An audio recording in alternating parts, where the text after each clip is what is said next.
Okay, so this is going to be a video on my Great Eastern Cutlery knife collection. Great Eastern Cutlery is a traditional knife manufacturer based in Titusville, Pennsylvania, and they're probably the leader in the highest quality production traditional knives.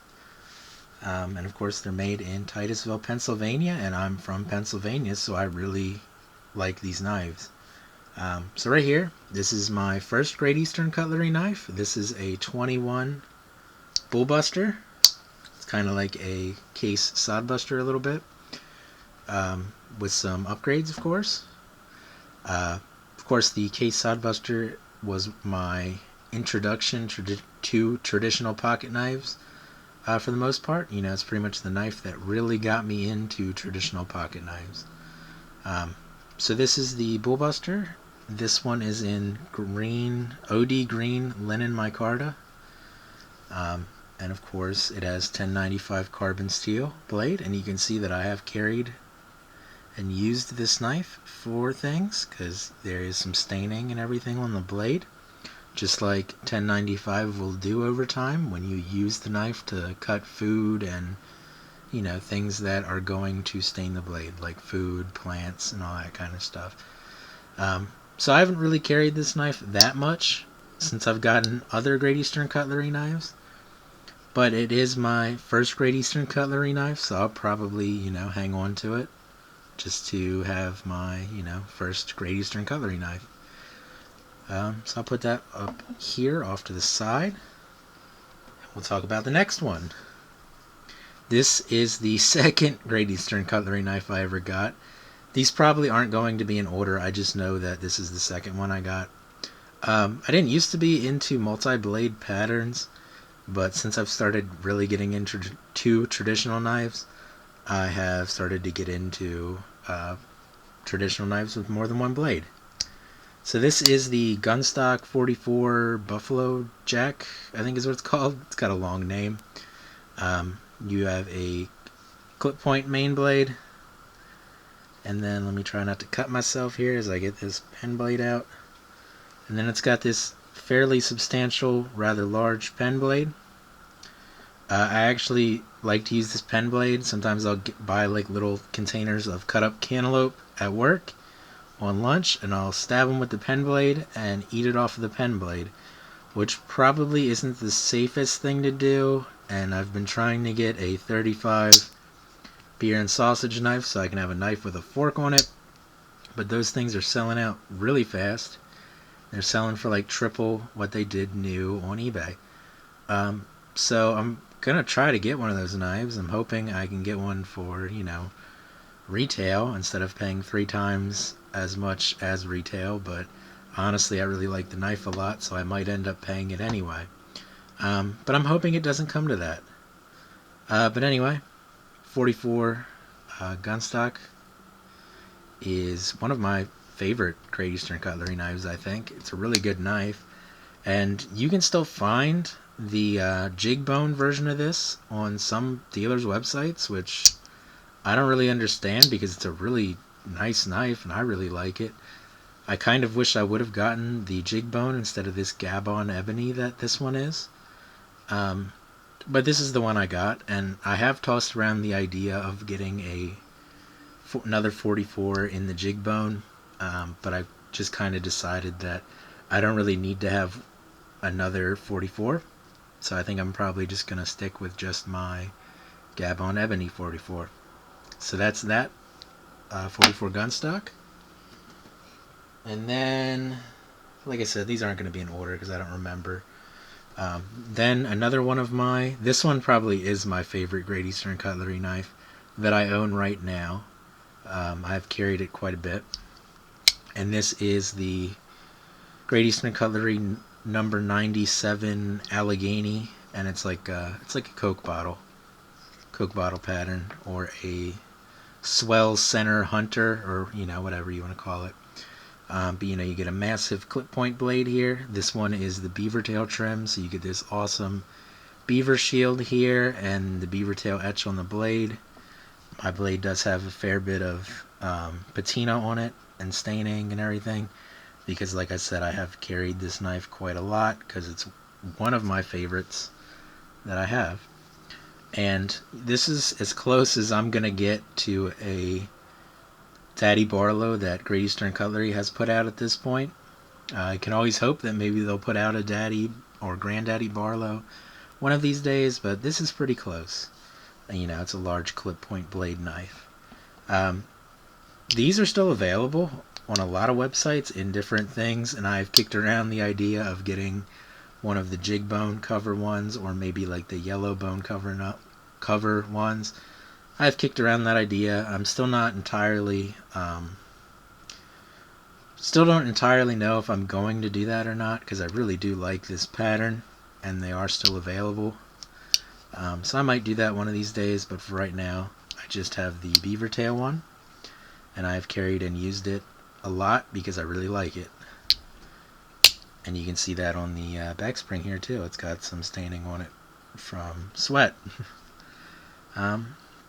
So yeah, that's the number 97 Allegheny in the beaver tail trim, or whatever you want to call it. Okay, next, the number 93 ram's foot knife. This is kind of like a sway back pattern. You can see the handle sways up, so it feels good in your hand this way, and it feels even better in your hand in a reverse grip. If you're cutting towards you like this, or up through like drawstrings, or I don't know if you'd call them drawstrings, but through like, you know, plastic cables holding together, like, I don't know, like newspapers, or in my case it would be aprons, because I work in a bakery. But you know, it's really comfortable in that grip. Also pretty comfortable in this grip. It's got a really large sheep's foot blade that Great Eastern Cutlery is calling the ram's foot blade, because it kind of gets wider as it goes out, as opposed to getting thinner or staying like the same. You know, it's still a sheep's foot blade as far as I'm concerned. Mine does have this little black spot on it. I think I left some water on it or something and didn't wipe it off completely. So it does have that little dark stain there. Not really the biggest deal in the world, because I do use my Great Eastern Cutlery knives, and you know, they're gonna get staining and stuff on them. This one is in the canvas micarta here. Great Eastern Cutlery does canvas micarta really well. And these 93s I think were very popular. It was kind of difficult to get these. I got this one at a local dealer and paid, you know, probably way too much for it, but they had it, so, you know, I went down there and got it. And, you know, at the time, you know, this was my favorite Great Eastern Cutlery knife. Since then, I have progressed past that point, and I don't really carry this that much anymore, but, you know, I still like the knife, and I like the pattern, so occasionally it does end up in my pocket, and I do really like, you know, handling it and everything, because it's such a nice knife. So that's the number 93 ram's foot.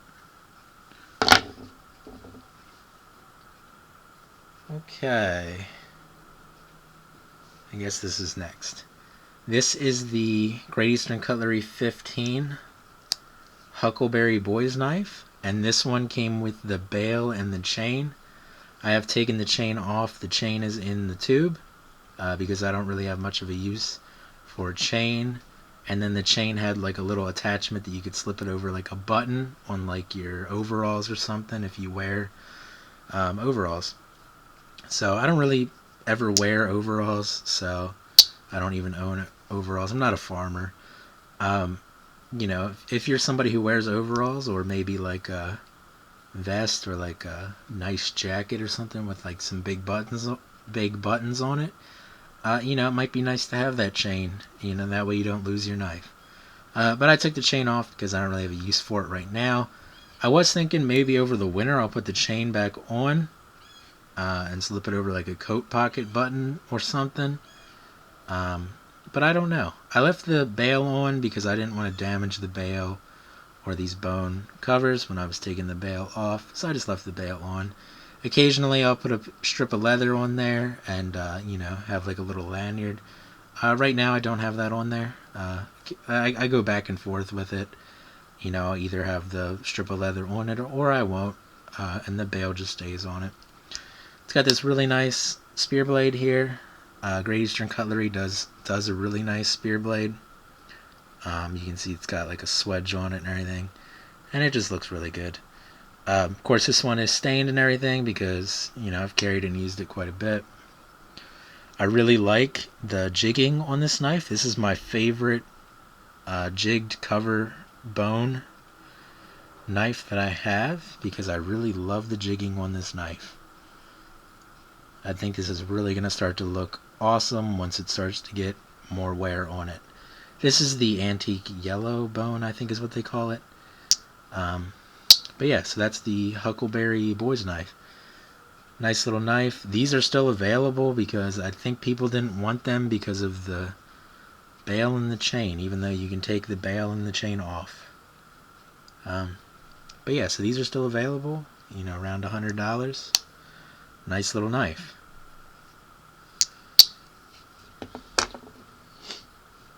Another knife that's still available at a lot of places. The Great Eastern Cutlery 38 Special. This is a single blade. I've seen it called a dog leg pattern. Your handle is thicker up here at the top than it is down at the end. Kind of reminds me a little bit of a toothpick, except for it doesn't have the curve at the end of it. This one is in the tractor jig bone, green tractor jig bone, or tractor green jig bone. It's one of those. Kind of reminds me of Case's Pocket Worn series. The bone seems to have a pretty good polish on it, and the jigging is very smooth. I love that titty shield there. This knife doesn't have a half stop, unlike a lot of Great Eastern Cutlery knives. It just doesn't have a half stop. The back spring on it is pretty strong, and it's got this. This is called a Turkish clip point. I don't know. It's got a clip point, long, thin clip point blade on it. This is a knife that I bought exclusively for these tractor green jig bone covers because I really like the color green on pocket knives. I think it looks really nice. And I have to say, the covers on this knife do look really nice. But what actually really surprised me is I really like this knife. It feels really good in hand, which I didn't know how to feel. I didn't know if it was going to because I'm not used to knives that are shaped like this, so I didn't know how it was going to feel using it. But it's really nice in hand. And I've carried it quite a bit more than I thought I would. And overall, it's Great Eastern Cutlery. It's well put together. And you can get these for, I think, 80. What did I pay for this? I think I paid $85 or something like that for this. Still available on a couple different websites.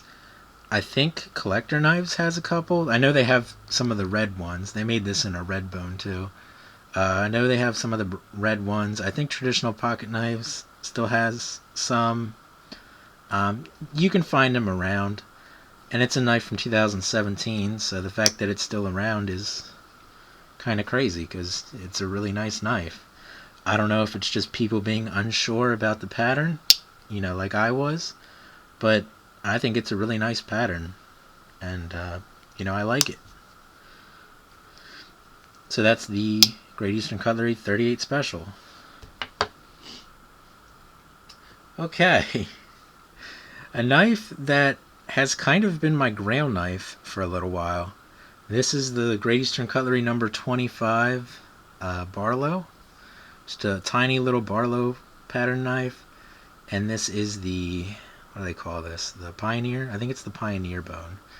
Pioneer bone. It's kind of like a white smooth bone with some burning on it looks like maybe. It's got this really nice little looking spear blade here. That almost looks like a Tanto style type thing. But it's just a really nice little spear blade. And this knife is, pretty tiny knife. so you know it's not intimidating to anybody. Pretty much, you could pull this out pretty much anywhere. Nobody's going to be scared because it's a very small knife. But I really like it. And like I said, for a while it was my grail knife. I paid way too much money for this on eBay, and if you want one, that's probably what you're going to have to do. I keep hoping maybe Great Eastern Cutlery some point here is going to do another run of 25s, because I would like to have another one. But, you know, this one isn't perfect. The cover to bolster transition on this side is really rough. You can see there's a big step up there between the cover and the bolster. That was a little bit upsetting when I got it. At this point, I really don't care. And it did have a slight amount of side-to-side play. It was such a slight amount that it really didn't affect anything. In fact, for a while, I told myself I wasn't going to do anything about it because I didn't want to mess up the action of the knife. Which you can see it is a little bit lazy on close because of what I did. But I did end up wrapping the bolster in a little bit of leather here and giving it a little, you know, a couple little taps on the bolster. And you can see the pivot pin sticking out of the bolster a little bit there. I could sand that down and polish it again, but honestly that's a lot of work for what I'm just going to carry, and it's probably going to get scratched up and everything, so I don't really care that much. But that did get rid of the blade play. It didn't ruin the action too bad. It's just a little bit lazy on close now. But yeah, that's the 25 Barlow and the Pioneer Bone. Like I said, if you want one of these, you're probably going to have to pay way too much money for one on eBay, unfortunately. Okay, it's the number 25 Barlow. Okay, next, I think this is the 82. Let me make sure I got that right. Where's the blade with the number on it? There we go. Yeah, this is the 82 Dixie Stockman. This one is in, I don't remember what they call this bone, but it's a jig bone. It's got that cool, I think they call that a houndstooth shield, which I think looks really nice. You got 3 blades like a normal Stockman. Your main blade is kind of similar to the blade on the 38 Special, except for it is quite a bit thinner. Long, slender clip point blade. The next blade, instead of a sheep's foot, is a Wharncliffe. I think I would have preferred a sheep's foot, but what can you do? A Wharncliffe works pretty well too. And then your third blade, instead of a spay blade, is a drop point, which I have to say I appreciate way more than a spear point, or a spay blade. So I appreciate that change. All the blades have pretty good snap, closing and opening, other than this drop point blade here. Doesn't really snap open that well right now. I don't know if that's just an issue of I need to use it more and maybe it'll wear in better, but you know, the rest of the blades have pretty good action on them for the most part, and it's a nice little twist on a traditional Stockman knife, and I do quite like it, and I'm glad I bought one while I could. But yeah, so that's the 82 Dixie Stockman. You might still be able to find these occasionally on like eBay and stuff. And you know, if it's a reasonable price, you might want to get one. Okay, this was the first 23 that I got, and I say first because I got 2 of them. This one's in the Woodland Micarta, which is really nice. I actually really like it. The pictures don't really do it justice on the websites, and I wasn't sure I was going to love it, but I wanted a 23, so I just got the first one that was available. The 23s, you can still find them, so they weren't as popular as I thought they might be. So you know, you can still find these. This one usually retails for around 100 right now. It's got these bear trap back springs on it, very strong, and it's got a drop point main blade. This one's got that cool Pioneer etch on the blade there. There we go, it focused. It's got that cool etch on the blade. Really strong action on these knives. And it's got this absolutely beautiful, huge spay blade. Normally I'm not a fan of a spay blade, but I really like the spay blade on these because they're huge and just beautiful. This is a very large knife. I've actually bought a leather sheath to carry these on my belt. But most of the time I end up just throwing them in my pocket anyway. They did make a single blade variation of these with a lock. I didn't get one of those because the one I wanted went out of stock almost immediately. But you know, I really like the style of knife. The back spring's a little strong on it. You know, it might rip your fingernails off. But overall, just a really well-made knife. And I believe the 23 was the first knife Great Eastern Cutlery ever did back in 2007 when they first started doing their runs of pocket knives. So yeah, really nice knife, obviously. And then let me show you the other one of these that I got. So this is my other 23 and the one that I'm actually carrying today. This is in the antique smooth bone, is that what they call it? I don't know. Antique something bone, smooth. Got some cool, like, every one of these is different. They have some cool, like, features and everything. This side's more rounded than this side.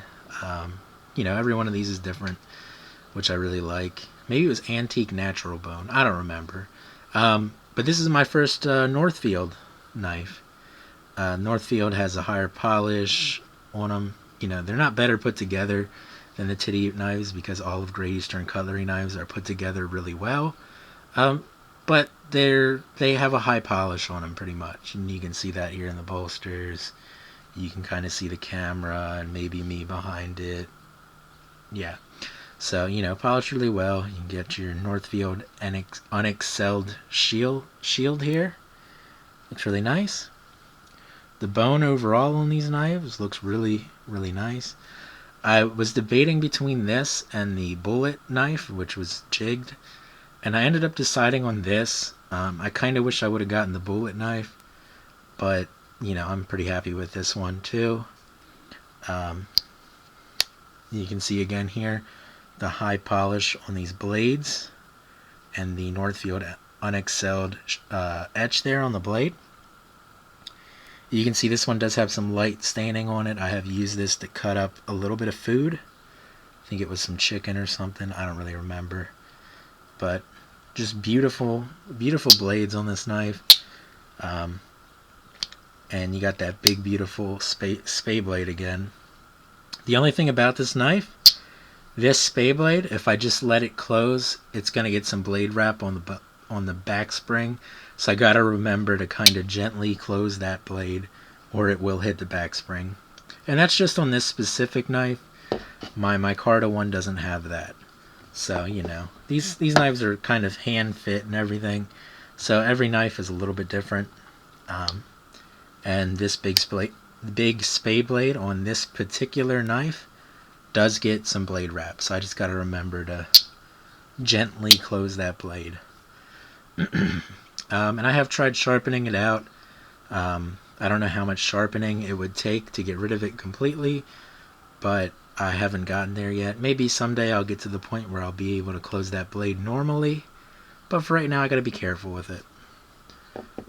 So let me try to line these all up here.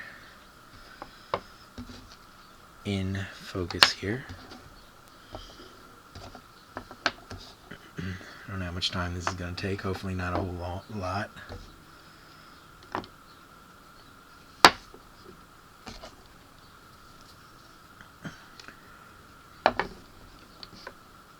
Okay, so that's my entire Great Eastern Cutlery collection as of September 23rd, 2020. The reason why I gave you the exact date is any day I could get more of these because I have a problem.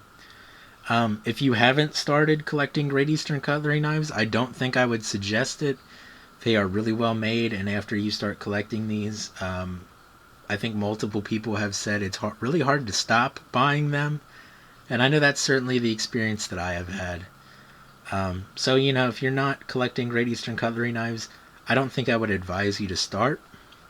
Just because they are really well made knives, and you kind of get addicted to that after a while. Soon, like, case isn't enough, and like Rough Rider is like insulting, and the only knife you'll settle for is a Great Eastern Cutlery. And that becomes a problem because most of these knives are around $100 new, and if you want one on the secondary market, they can be 3 times that. So yeah. That's my Great Eastern Cutlery collection. Like I said, as of September 23rd, 2020. I'm sure it will grow, and maybe in like 6 months I'll do another one of these. But that's it for right now.